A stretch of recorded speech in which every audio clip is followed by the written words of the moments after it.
The last thing LSU rugby player Arturo Loya recalled of his match in June was going in for a big hit.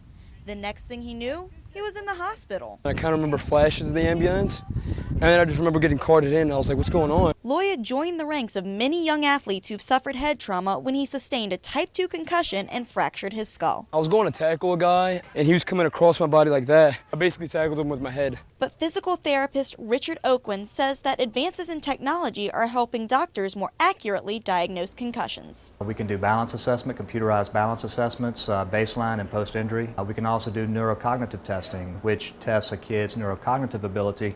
Injuries are a risk with any contact sport, but what makes concussions especially more dangerous is that some of the signs and symptoms are often ignored. A concussion is not something that you're going to see immediately. It takes a time for it to coalesce, for the symptoms to manifest themselves. But with Loya, the signs were instantaneous, and there were questions about whether or not he would make it back out on the field. The neurologist made me worried, but I'm not worried at all. But he was like, well, it's either going to completely heal or you can't play contact sports again. I was like, I don't want to hear that. I want to hear that I could definitely play. And for most young athletes, Dr. Oakland says that head trauma doesn't have to threaten their career. We can measure it, we can evaluate it, and we can rehabilitate it, and it'll be okay.